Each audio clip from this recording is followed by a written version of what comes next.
قرآن عظیم خود ارشاد فرماتا ہے وَجَعَلْنَا اللَّيْلَ لِبَاسًا وَجَعَلْنَا النَّهَارَ مَعَاشًا، ہم نے رات کو لباس بنایا ہے، پردہ پوش بنایا ہے، اور ہم نے دن کو حصول معاش کے لیے پیدا کیا ہے۔ اللہ فرماتا ہے اور رات کی قسم، جب وہ اپنا سایہ ڈالے، جب وہ چھا جائے، اور رات کے بعد جو دن کی کیفیت ہوتی ہے وہ کتنی حسین ہوتی ہے۔ وَالنَّهَارِ إِذَا تَجَلَّى، اور دن کی قسم جب روشن ہو جائے، اس کی روشنی پوری دنیا کو منور کر دے، اس کا اجالا ہر طرف پھیل جائے، رات کی تاریکیاں چھٹ جائیں۔ ظلمت شب کے بعد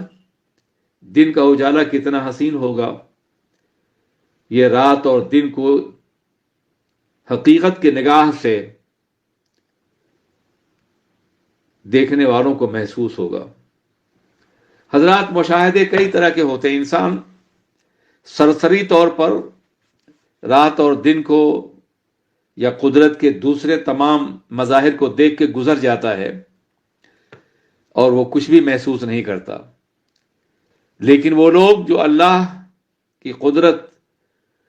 کا مشاہدہ کائنات کے ذرے ذرے میں کرنا چاہتے ہیں،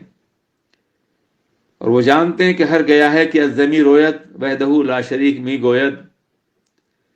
رات اور دن تو بڑی نشانیاں ہیں اللہ کی، کوئی سبزہ بھی زمین سے اگتا ہے تو اللہ کی توحید کا اعلان کرتا ہوا اگتا ہے۔ برگ درختان سبز در نظر ہوشیار، ہر ورق دفتر معرفت کردگار، سبز درختوں کے پتے قدرت کی نگاہ، انسان اور صاحب ہوش کی نگاہ میں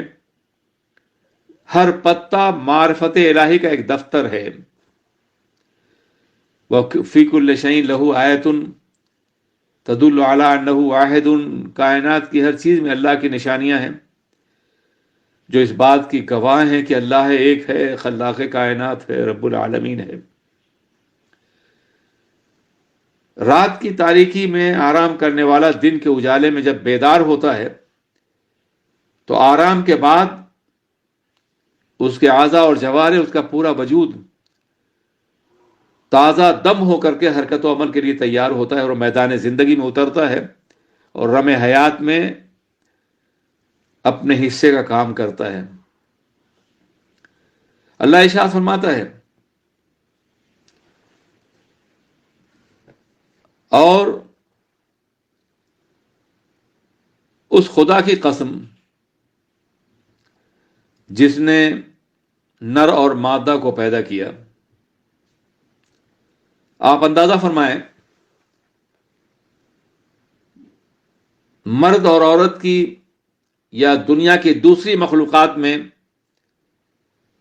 بھی یہ سلسلہ قائم ہے۔ توالد و تناسل کے ذریعے سے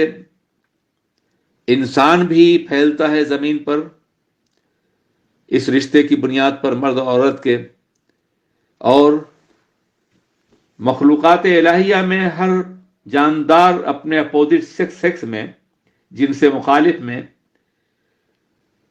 سے تعلق قائم کر کے اپنی نسل کو آگے بڑھاتا ہے۔ اس لیے تخلیق بھی مرد اور عورت کی، یا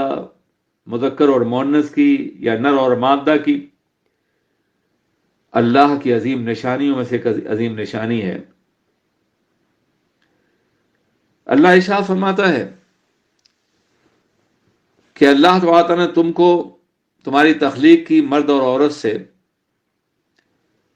اللہ نے دونوں ہی کو پیدا فرمایا تھا،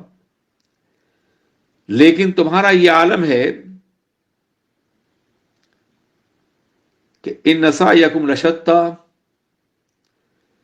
تمہارے اعمال ایک دوسرے سے بہت مختلف ہیں۔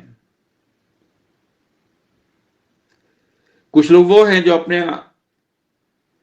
اعمال کو اللہ کی رضا کی مرضی کے مطابق انجام دیتے ہیں، اپنی دولت کو اس کی مرضی کے مطابق خرچ کرتے ہیں اس کی رضا حاصل کرنے کے لیے، اپنی دولت سے اللہ کی جنت رضا خریدتے ہیں، اور کچھ وہ ہیں جو اللہ کی دی ہوئی دولت کو اس کی بغاوت کے لیے اس کے خلاف استعمال کرتے ہیں اور جہنم کا سودا کرتے ہیں۔ اللہ ارشاد فرماتا ہے یہ دو متضاد کیفیتیں ہیں انسانوں کی زندگی میں، یہ دو مختلف طبقے ہیں۔ فَأَمَّا مَنْ أَعْطَىٰ وَاتَّقَىٰ، پس جس شخص نے اللہ کے راستے میں خرچ کیا اور تقوی اختیار کیا، دکھاوے کے لیے نہیں، کسی بدلے کے طور پر نہیں، بلکہ اللہ کی رضا کے لیے خرچ کیا اور احسان بھی نہیں جتایا،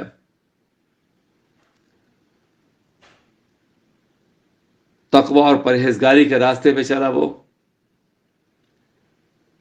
مال دیا اور تقوی اختیار کیا اس نے،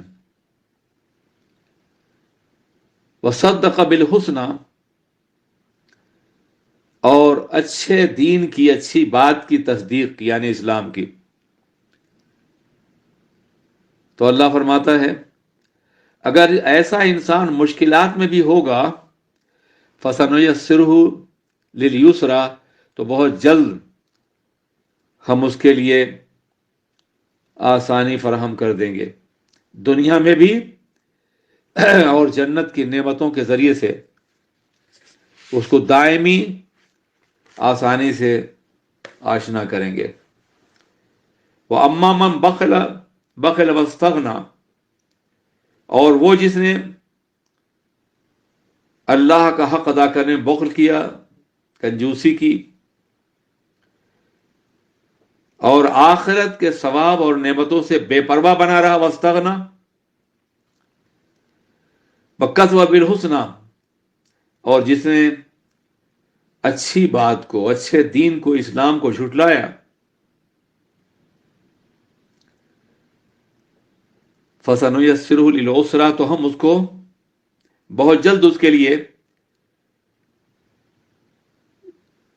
دشواری کی جگہ جہنم مہیا کر دیں گے، آسان کر دیں گے اس کے لیے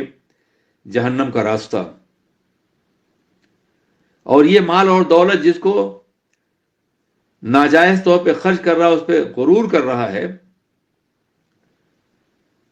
یہ مال اور دولت سے کام نہیں آئیں گے۔ وَمَا يُغْنِي عَنْهُ مَالُهُ إِذَا تَرَدَّىٰ، اور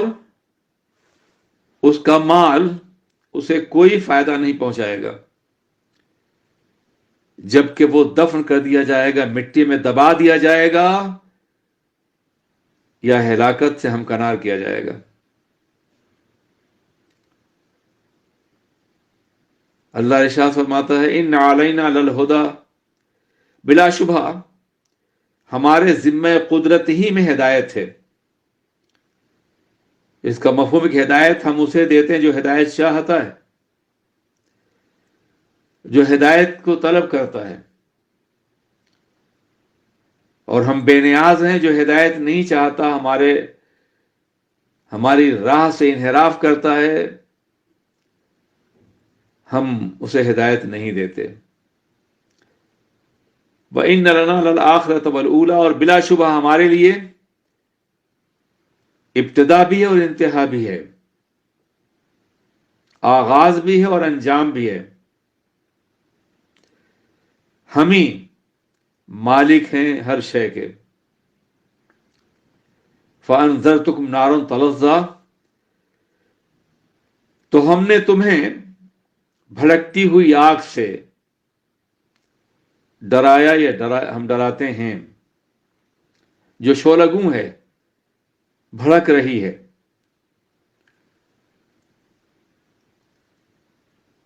لا يصلها الا الاشقى الذي كذب وتولى، اور یقیناً اس جہنم کی آگ میں نہیں جائے گا مگر وہ بدبخت اور شقی جس نے تکذیب کی، جھٹلایا اور دین حق سے اس نے انحراف کیا، منہ پھیر لیا، پیٹ پھیر لیا۔ یہاں تک تو دراصل امیہ ابن خلف کا کردار تھا، اب اس کے بعد جناب صدیق اکبر کا کردار ہے وَسَيُجَنَّبُهَا الْأَتْقَى الَّذِي يُؤْتِي مَالَهُ يَتَزَكَّى، اور جہنم سے آگ سے دور رکھا جائے گا اس ذات کو جو اتقا ہے، انتہائی پرہیزگار ہے۔ اللہ تبارک و تعالیٰ نے جناب صدیق اکبر کو اتقا فرمایا ہے، اور ایک معیار پہلے قائم فرمایا ہے اللہ تبارک و تعالیٰ نے، ان اکرمکم عند اللہ اتقاکم، بے شک تم میں سب سے زیادہ مکرم، سب سے زیادہ افضل وہ ہے جو اتقا ہے۔ تو پہلے فرمایا کہ ان اکرمکم اتقا، جو اتقا ہے وہ مکرم ہے، وہ افضل ہے، اور پھر جناب صدیق کو اللہ نے اتقا قرار دیا، تو پتہ یہ چلا کہ کائنات میں افضل بھی وہی ہیں، اکرم بھی وہی ہیں جو اتقا ہیں، اور جناب صدیق کی ذات ہے۔ اتقا بئی طور ہے وہ کہ الذی یؤتی مالہ یتزکا، جو مال کو تزکیہ نفس کے لیے، پاک ہونے کے لیے یا پاک کرنے کے لیے خالصاً لوجہ اللہ خرچ کرتے ہیں۔ یاد رکھیے، مال میں اگر غریبوں کا حق نہ ادا کیا جائے تو مال پاک نہیں ہے۔ وہ زکوٰۃ کو زکوٰۃ اس لیے کہتے ہیں کہ زکوٰۃ نکالنے کے بعد سارا مال پاک ہو جاتا ہے،